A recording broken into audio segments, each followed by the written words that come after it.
If you would like to earn CPE credit for listening to the show, visit earmarkcpe.com/FPA. Download the app, take a short quiz, and get your CPE certificate. Finally, if you enjoy listening to FP&A today, please go to your podcast platform of choice, click the subscribe button, and leave a rating and review of the show. And now, on to the show. From data rails, this is FP&A Today. Welcome to FP&A Today. I'm your host, Glenn Hopper. Our guest today is an accomplished finance professional with a remarkable career spanning over a decade. Swati Bagri is currently the Regional FP&A Manager for West and East Emerging Markets at Kraft Heinz in Dubai. She has had an impressive journey working with Fortune 500 companies like Nestlé, Mars, and Amazon. As a chartered accountant and a passionate FP&A expert, Swati has navigated the complex world of finance across different countries and industries. Her expertise in commercial finance, business partnering, and finance transformation has made a significant impact on the organizations she's worked with. But Swati's interests go beyond numbers. She's also a storyteller at heart, having co-founded The Strategy Story, a platform that aims to simplify business strategies and share engaging stories. In this episode, we'll dive deep into Swati's career journey, exploring her key roles, challenges, and achievements. We'll learn about her approach to FP&A, her strategies for effective business partnering, and her insights on the latest trends in finance. Whether you're a seasoned finance professional or just starting your career, Swati's story is sure to inspire and enlighten you.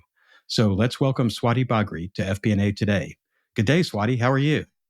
Hey, Glenn. Thank you so much for having me here. I'm very well. How about you? Doing great. Looking forward to this episode. Well, I know we've got a lot we want to cover here, so I guess let's dive right in. You've had a really impressive career journey spanning over a decade now, and from your early days at Deloitte, India, to your current role. I guess I always would like to know what initially drew our guests to the field of finance, and how your passion for the area has evolved over the years. So that's a bit surprising because my journey into finance began quite by chance. Being the first kid in the family to even finish high school, as in the first person, I didn't have much of guidance on what career path to choose. So as a kid, all I could ever dream of was, wearing a suit, going to the office and making lots of money. And when the time came to decide what career to take and what to study in uni, I did what any 17-year-old smart kid would do. I just followed my friends. So starting off as an auditor in Deloitte as well, I didn't realize immediately how pivotal this field would become for me. But over the past 13 years, as I grew from my initial role as an auditor to my current position, my love for finance has deepened significantly. I mean, just like to have a good financial management and build personal wealth, and to protect that wealth, that knowledge of good financial management is important. I also feel similarly, finance is the lifeline of any business. So a robust financial function is very, very important for any business's survival.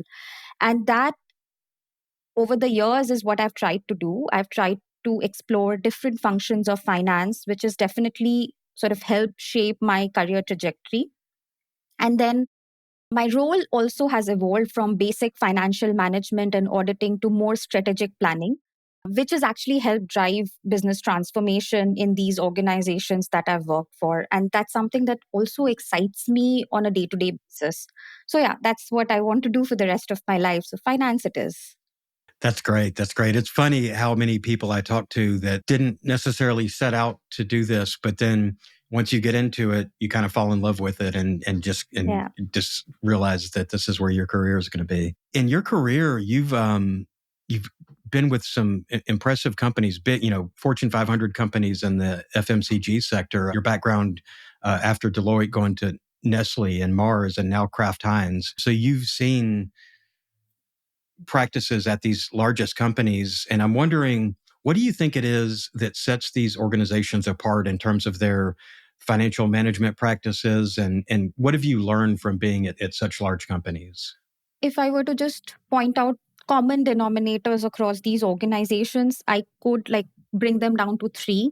I think each of these organizations have a very strong emphasis on strategic planning and forecasting. All of these organizations leverage advanced analytics to predict the market trends and adjust their strategies as and when needed, and that too proactively. It makes them stay ahead of market fluctuation and also secure a competitive edge. And you would see a common factor that during COVID, when a lot of businesses were struggling, these organizations were actually really growing. The second common denominator that I've observed is that these companies invest heavily in technology to streamline their finance operations. And it can start from something very basic like adopting the latest ERP system to more advanced like automation tools. This sort of helps minimize that human error and enhance the efficacy of the work done by the finance team. The integration of the technology also speeds up the work, like which also goes back to my previous point of getting that competitive edge. Of course, that comes with deeper insight and helps decision making across all level and not just within the finance function. And I think lastly, the most important one is risk management. I think what I've observed is that in each of these companies, risk management is a very, very critical component of financial strategy. Like usually, when we are in FP&A, we don't think that much about risk management. But if I talk about broader finance function, it's very important. And what a robust risk management system does is that it allows these companies to mitigate any potential financial setbacks. For example, whether it is any currency fluctuation, and I've worked for a market like Turkey or Egypt, where, currencies have devalued like 60, 70% overnight. Commodity pricing volatility, and we have seen what has happened during COVID and after COVID. Changes in consumer behaviors where consumers now want something else versus what they wanted 5 years back. The risk management system, the robust risk management system, has helped the finance team to sort of equip themselves with the information and then manage these risks in a real time way, to drive more financial stability and then sustainably grow the business. I love that because the risk management component, because I think about in smaller companies or really in any size company, when you're putting together the budget every year and sort of, okay, this is our target, it's easy to get married to, okay, the target budget is our budget, but without the scenario analysis and without the risk management piece of it, you're married to something that you don't really know the range of where you're going to be. So I think that's a great lesson on the risk management side. And I guess the other one that really struck a chord with me was investment in technology, because I feel like it's changing, but there's always a nature for businesses to look at finance and accounting as a cost center and not something that's adding value to the business. So trying to get that investment, if it's, if the mindset is, oh, it's not going to affect top line and you're just going to reduce our bottom line because it's another expense item. I think that the investment part, that's the key word, is it's not an expense, it's an investment, and it makes you more efficient.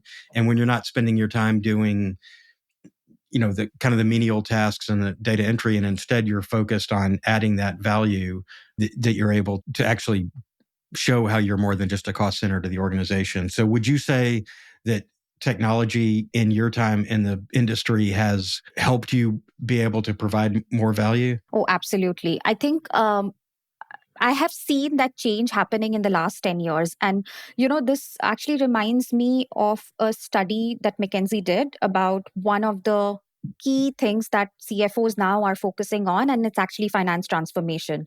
And for me, I think I've seen the impact of finance transformation on people's life, like in the sense how we are able to free up their mental capacity from doing something like Excel, just like, consolidating data on Excel, to actually focusing that entire attention into business partnering, driving more depth of analysis, driving more robust analysis, driving value to the business. So I have firsthand, because I have led finance transformation in my current organization, I've seen the impact of how much time it is able to free up for people and make them better business partners. Yeah, and actually, let's dive right into finance transformation, because I think transformation is always interesting to me, because you go to school to be a finance or accounting professional and you become an expert in that area. But so many times what we do is linked to technology, and we're not technologists by training, but we have to learn it and we have to keep up with the tools.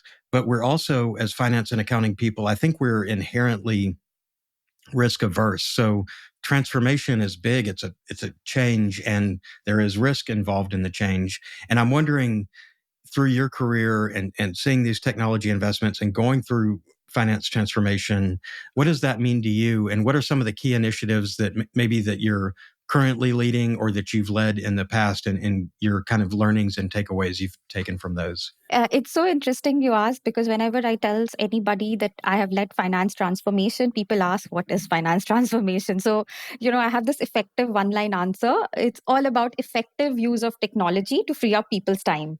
Like, that's all finance transformation is. It's in simple word.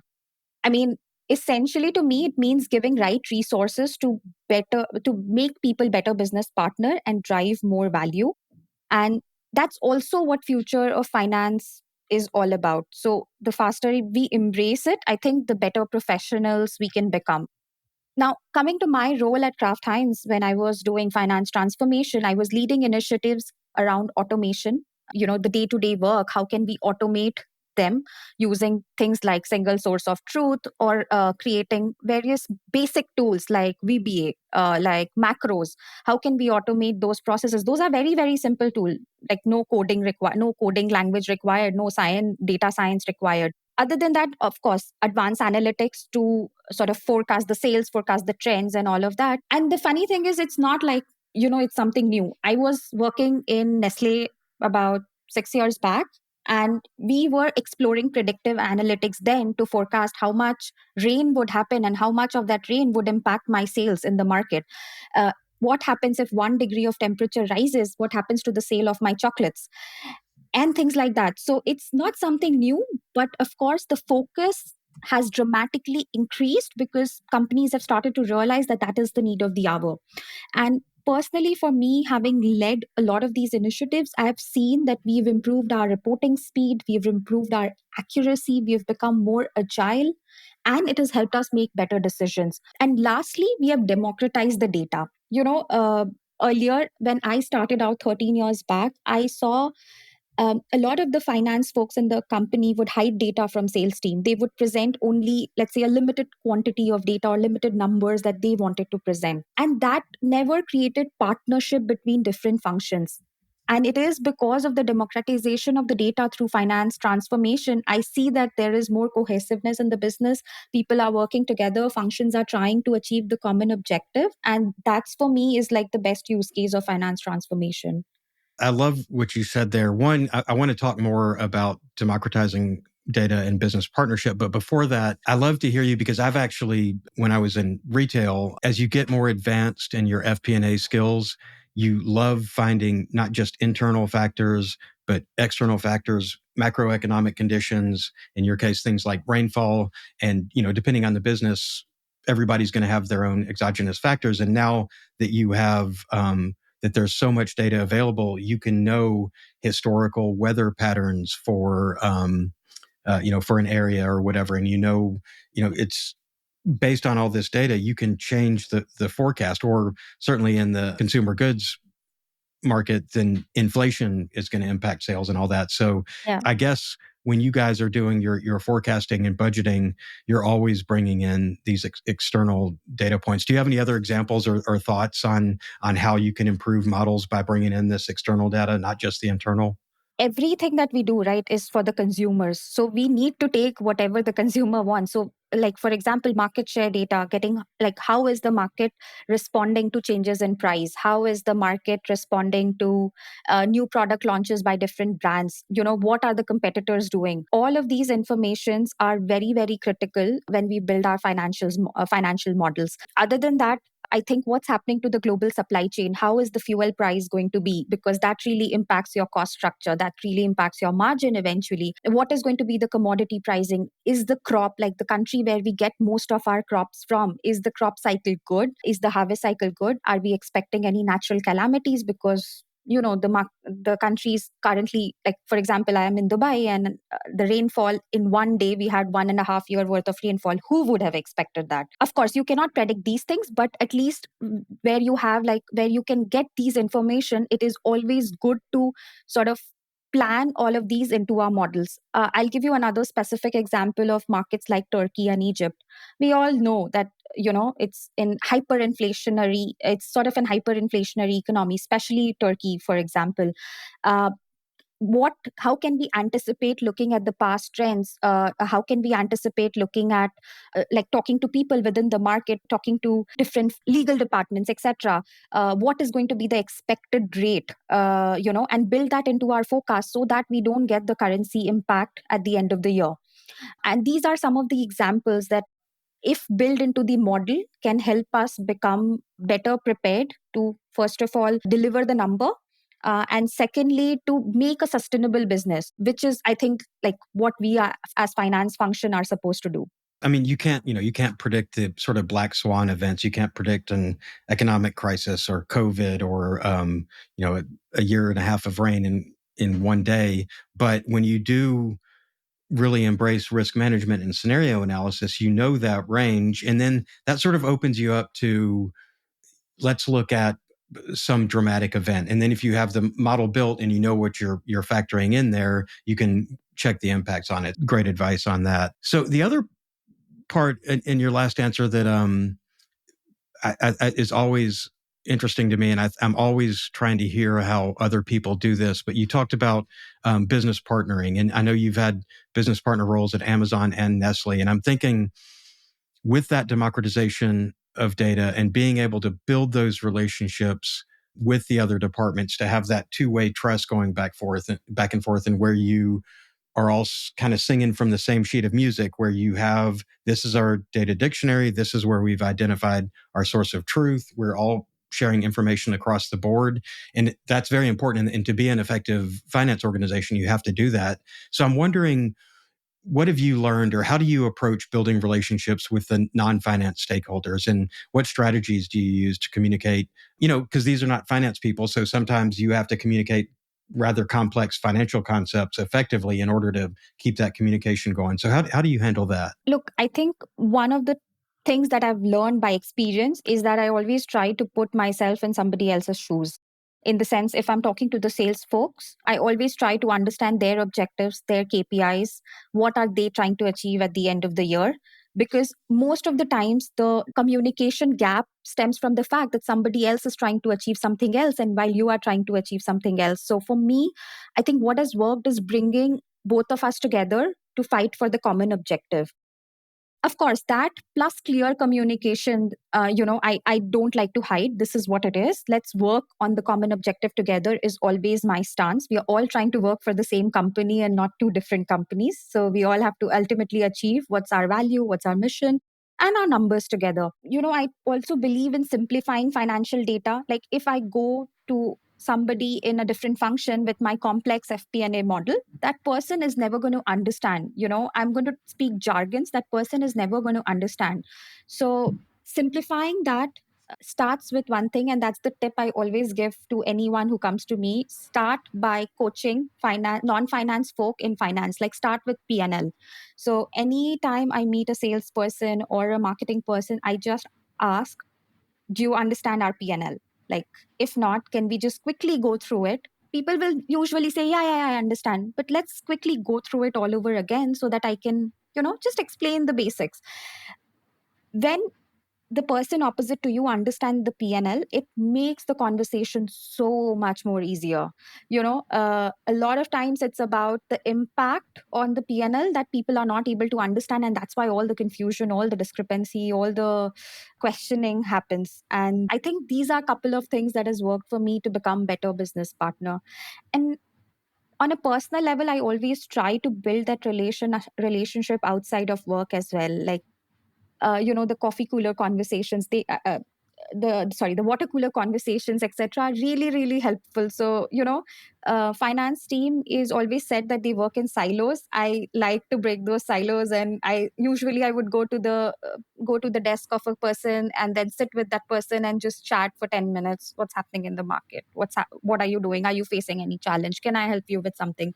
So just add a bit of more human touch. How you would treat your friends. You would see that your life become much more simpler, and you could be a better business partner.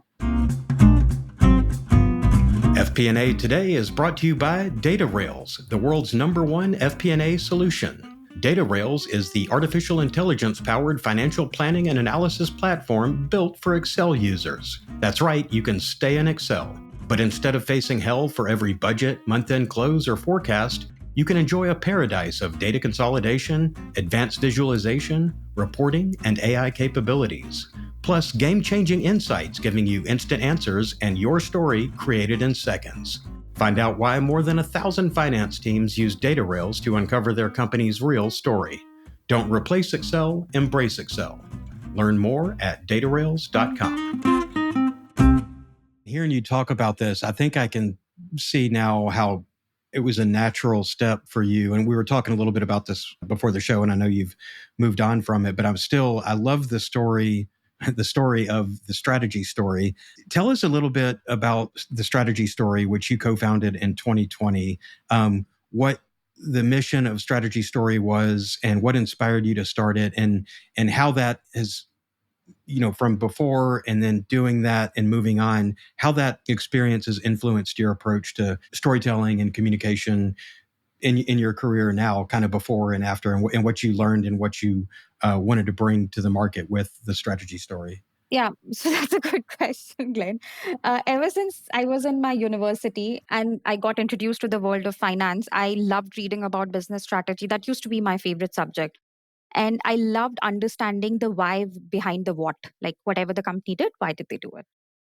But I could never find under one roof something that I could get inspiration from or learn something new. And I think that is how TSS came about, like the strategy story came about. Uh, just for the love of business, just for the love of strategies, just for the love of why.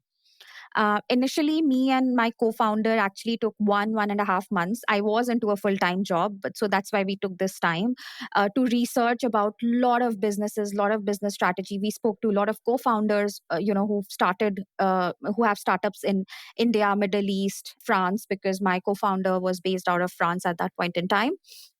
And we understood a lot of these strategies. We read a lot of books to also understand the why. And that's when, after 1.5 year month, when we had a lot, like around 15-20 stories live, we actually went live in the market with the website. And within a couple of months, we were actually able to get a lot of like-minded people together who had the same passion as us for writing, storytelling, and most importantly, learning about business strategy. And the maximum number of people who visited our websites were those people who were preparing for MBA, or they were already in their B schools, who wanted to learn about different business strategy because they were trying to crack into consulting. These business strategies or the stories that we wrote gave them a lot of insights that helped them to prepare better for their consulting interviews.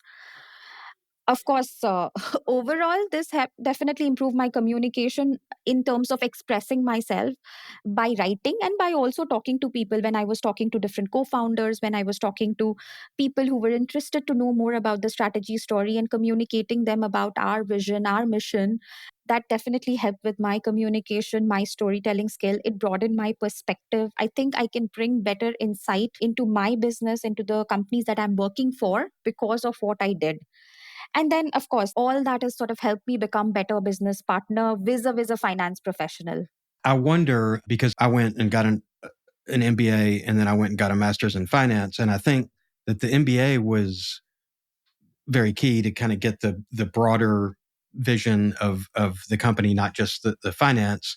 But now I've been in finance a million years. So I think everything I do naturally starts with the financials. And I've spent, the funny thing is I've spent most of my career in the startup environment, and nobody starts out with a new product or a new company or a new innovation with the thought that we're going to have the best financials. They don't start, that's secondary to the product. But with my background, I find I can't help but start with the financial model first. And I'm wondering, when you were doing the strategy story, you had the background already in finance. Do you think you were skewed more to financials, which I'm not saying that's a bad thing. I mean, we all love finance here, and we know that at the end of the day, if the financials don't work, the company or the product isn't going to work. So do you feel like you started with finance, or were you able to back up a little bit and start more holistically or more globally and then have finance as a component of it?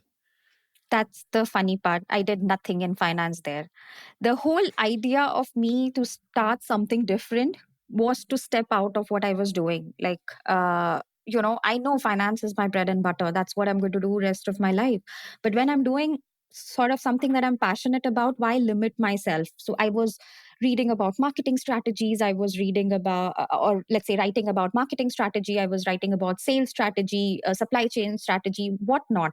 Of course, a couple of stories I did, or a couple of strategies I did on finance as well, but those were very niche.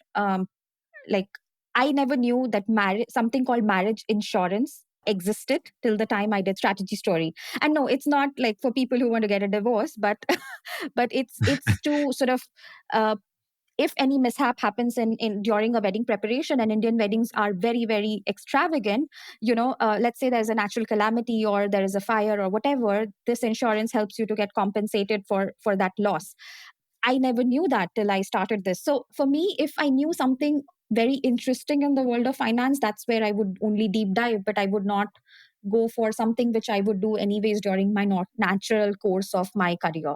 I love that. And I really think it's a great lesson and approach for, we all want to be the best we can at finance, but also we want to step out and we don't want to stay in our silo. And I think you're more valuable when you understand the different sides of the business and the way different people are looking at things. So I think that's great. I feel like you're giving us a template for how to be better FP&A professionals.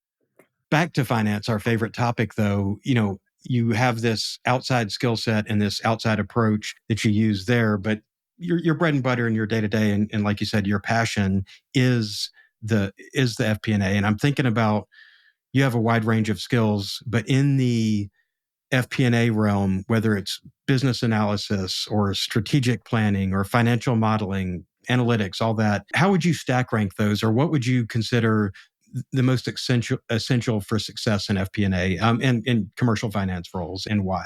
I would like to answer this question a bit differently, because the very basics are financial modeling and strategic planning. That's what everybody will say. No matter what the rank, you need to know these basics to be able to get success in the roles, right? In both the roles, whether it's commercial finance or FP&A. But I think there are few things that sets apart good FP&A slash commercial finance manager to a great one, and that for me is strategic visioning, the ability to sort of foresee the future and translate that into financial term is very, very vital. And people who can translate this quantitative data into qualitative business insight can actually add a lot of value. And so I think that's one skill that I would say beyond the traditional ones. Second, I would say, is technological agility. And by that, I mean, I think we've already spoken about the fact how things are changing very fast. And, finance transformation is agenda for every company, every top company. So being able to sort of adapt to these new technology, learn about these new technology, um, because that helps to how we are going to do our forecast, our budgets and reports in different way is going to be very, very essential. So I would probably put that at number two. And number one for me is going to be ethical judgment and integrity. I think now when financial scrutiny is higher than ever, and we keep hearing something or the other in news, having a strong ethical foundation is very, very crucial. And this means not only adhering to legal standard, but also maintaining our integrity in financial reporting and analysis. So that's going to be my top number one as finance, whether it's FP&A, whether it's commercial finance, whether it's any function of finance.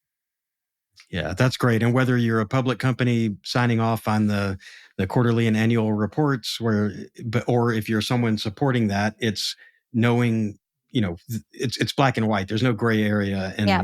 in financial reporting. Yeah, and it actually becomes all the more important for public companies. I think one of the CPG group a few months back has been under scrutiny because of the way they reported their discounts and allowances, and it has been all over the news.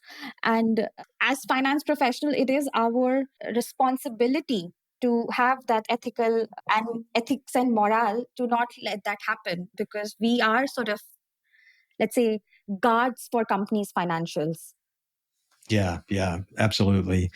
I really love your approach and template here. And I'm thinking, there's so much of what you've done that people could model if they were starting out in an FP&A career. If you had a young, a junior analyst straight out of university, someone new on your team, or someone that was in school now or thinking about going into the profession, based on what you've seen and kind of going through the priorities, what would you tell a young FP&A professional? What do they need to do to set a good career path? What skills do they need to focus on? What sort of jobs should they be looking for? And I guess I'm thinking about this in FP&A in general, but maybe if you have particular advice for the FMCG industry as well. Irrespective of the industry, the first and the most important thing is to stay curious and to continuously upgrade yourself, because finance is finance everywhere.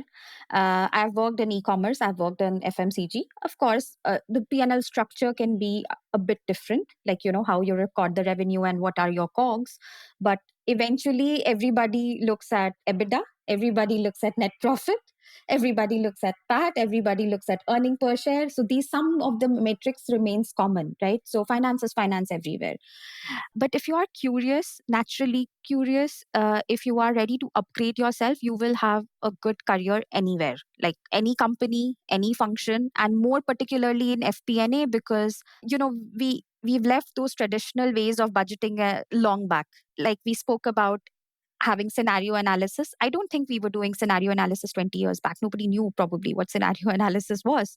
You had a fixed budget and that continued for like the whole year. Now you have rolling budget. You probably have daily budgets in some organizations. So if people would not have upgraded themselves, they would have been out of job market. And that's all the more important with new people entering the industry. The jobs are very limited.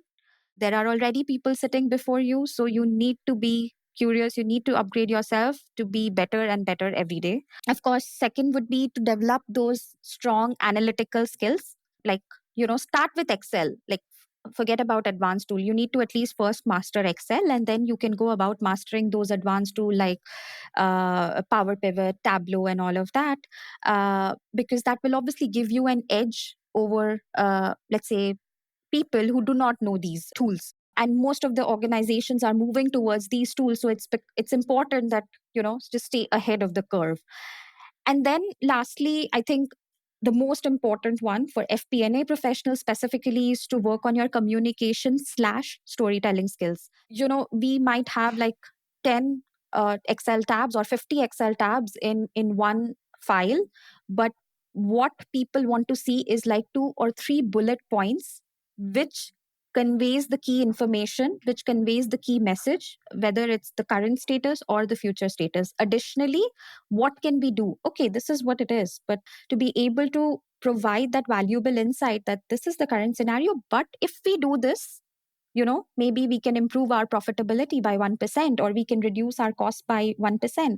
And that will naturally come when you're curious, when you know the latest tools, etc. So I think it has to work hand in hand for somebody who's planning to move to either FMCG, either any other industry, and in more specifically in FP&A roles. Yeah, absolutely. And I think that understanding the why and having the storytelling component and being curious all go together. A guest a couple of weeks ago was on, and I thought he said it well, that to be a good FP&A person, you need to think of yourself as an investigative journalist. So the idea Okay. that, it's like, okay, here's some data. Let me look behind it. Let me understand why. Let me keep digging and digging and you keep digging, and then you find that lever where, oh, here's the cause. So now we have something that we can, a switch that we can flip to change that. It's, and it kind of goes hand in hand with you got to have the descriptive analytics, but once you get down to the why, then you can start having going to the predictive and then the prescriptive, because you understand what's driving those. So, Exactly. And that's where you can start adding value to the business. Yeah, absolutely. You said it right. Like, we cannot go into prescriptive until we do our basics right. That staying curious, it's hard to do because the workload, everybody, we have long weeks and we have lives outside of work. It takes a significant amount of effort just to be sure that you're doing your job right. Certainly, the technology and everything helps with that if you don't have to spend time in the weeds and doing, deep in the weeds data manipulation. But it's hard to put that time in and to stay curious and to follow through with that so you know what's going on. But with your work around digital transformation, you have to stay kind of at the tip of the spear on that. So I'm wondering, how do you stay updated with the latest trends and what the best practices are, and how do you incorporate those into your work? Okay, I'm not trying to butter you up, but I think podcasts are, like, let's say, the best, or let's say my latest obsession. I make sure to listen to one podcast every 2 to 3 days. It could be on variety of topics, like whether it is FP&A like this one, or it is about business strategy. There are a lot of good podcasts. There are podcasts on communications. So it's so easy, right? While you are working in a monotonous Excel sheet that you've worked for last 10 years and you know what you need to do, but you still need to work on it. I would just switch on the podcast and continue with my work while driving, while walking, while sometimes while sleeping. And my husband gets very upset because, I would prefer to put on a podcast and like, I'll make him listen to it as well. And I go off to sleep while listening. And then I do the same thing next day. So I think it's a very easy to use tool, because you might not get a lot of chance to read every day. You might not get a chance to complete one book a week. But that's something that you can quickly listen. Additionally, I think LinkedIn has been a really good medium to learn about new things, especially in the world of FP&A and commercial finance. Um, I think FP&A Trends is a website wherein you find a lot of latest information about FP&A. There is Business Partnering Institute. So there are a lot of these tools available in on LinkedIn, and there are some good, I would say, influencers who really post a lot of engaging stuff, a lot of interesting stuff. So I try to spend about half an hour on LinkedIn on a daily basis just to gain some information. And of course the traditional, reading stuff online, etc., of course goes there. I love reading books. Whenever I get a chance to read, I definitely make it a point to read something. I at least try to complete 12 books in a year. That's like always my target. So whether I complete 2 books in a month or whatever, but I always make it a point before 31st of December, I complete 12 books, including a mix of fiction and non-fiction. And I think lastly, I love talking to people. I don't limit myself to only, finance folks within the organization. So I'll just go out and talk to everybody, anybody, uh, to just gain an understanding of market, to gain an understanding of their function. I will talk to people on LinkedIn to just understand how finance is managed in their company. What are they doing? Are they doing something differently that we can incorporate in our organization? So it's a net. It's a mix of podcast. It's a mix of the traditional Google, etc., plus a lot of networking. So that really helps me stay updated and relevant, I would say. That's great. And I love the idea of getting up from your desk and going to talk to other departments. It's like management by walking around, right? Like the MBWA or whatever it was from Hewlett Packard back in the 70s. You learn so much just by interacting with the other divisions in the company. So that's great and highly encouraged. Thinking of you and we don't have to get into specific companies and everything, but I always love the war story part of the show, because every time I ask these questions, I know it's not just me, it's our listeners too. I just know people resonate with that, and we've all had similar experiences. So I'm always interested in hearing about maybe a very difficult challenge you had in FP&A and kind of how you overcame it. And then, and also on the other side of that, successes. But for you, is there any particular challenge that stands out as something that, maybe it was really painful to go through, but you learned a lot from it? I think every annual planning cycle is like that, I would say, where you're constantly fighting, learning, having sleepless nights. But I think I would love to talk about one of the things that we did in my previous organization, e-commerce major. And that really had good impact on revenue growth management and like overall improving the overall revenue of the organization. One of the initiatives that I led was revamping the entire fee strategy for the sellers. So when I was working in this e-commerce company, I was managing the marketplace business. And typically in marketplace business, you have sellers who come into the platform and list their products. Whenever a sale happens, you charge fees from them. This fees used to be sort of flat across for all the sellers. And for me, when I used to look at the fees and the fact that we were not growing and our revenues weren't improving the way we wanted it to improve, was a trigger that we need to adapt and change our fee strategy.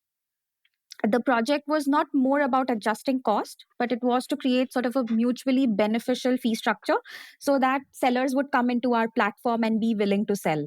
So we started with an in-depth analysis of our existing fee structure, compared it to market standards, and evaluated feedback from different stakeholders, including the sellers. Like we had representatives from the seller side also. And all of these conversations, all of these analysis, including the competitors analysis, helped us evaluate the areas where we need to sort of modify our fee structure and create more value to our sellers.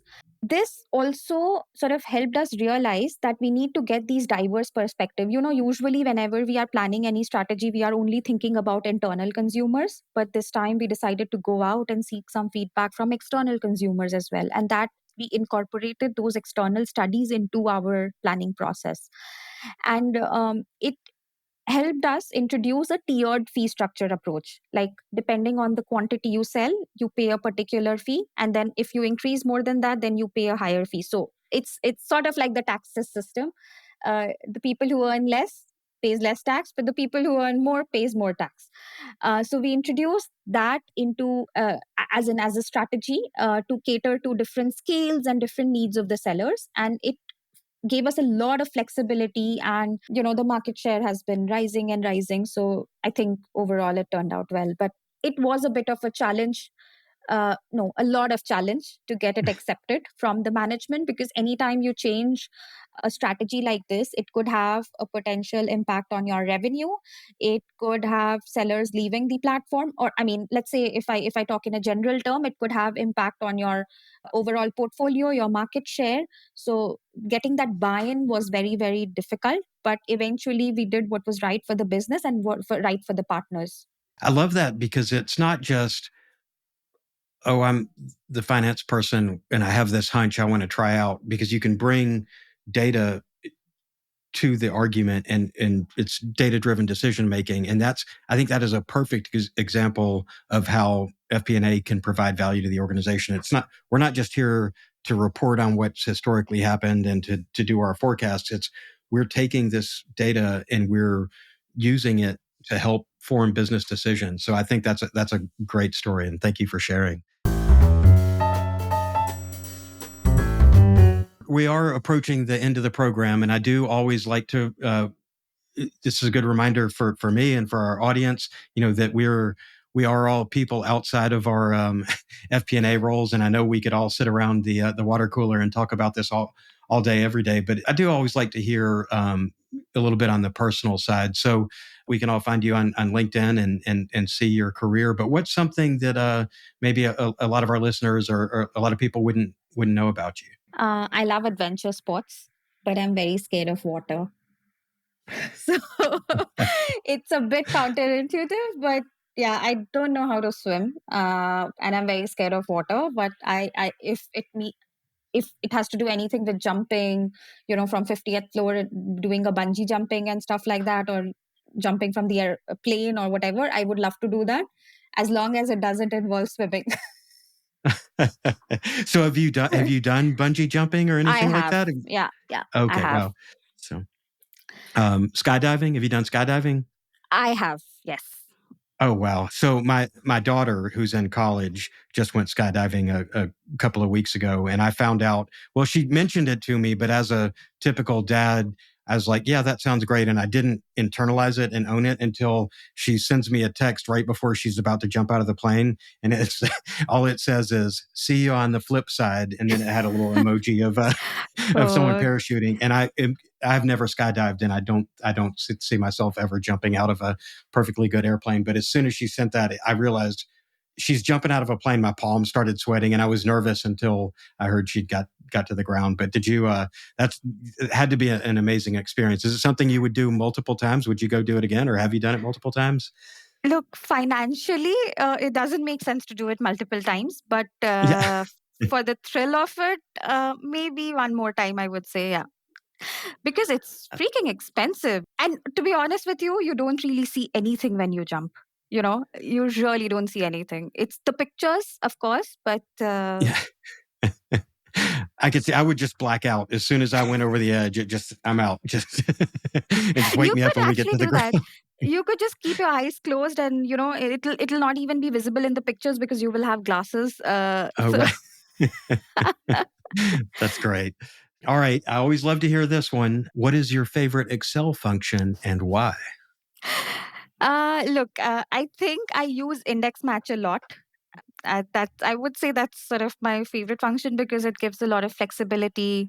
Especially when we have to work between multiple Excel sheets.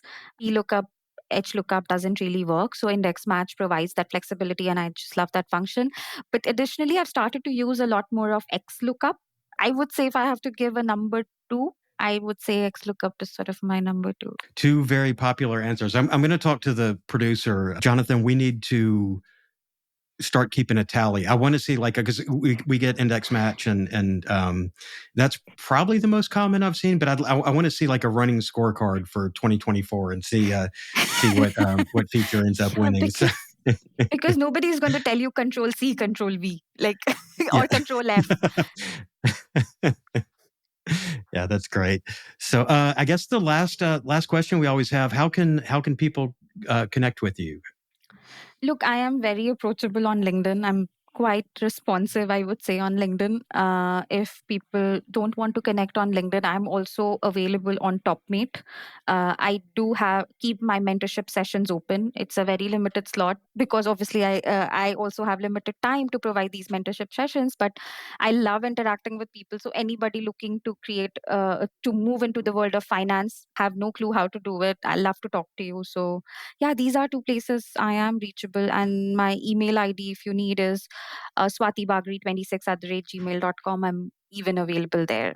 Great, great, and we'll be sure and include those in the show notes too. So, well, this was a great episode. Really enjoyed it. Thank you, Swati, for being on the show and for sharing your insights and experience. It's been an absolute pleasure.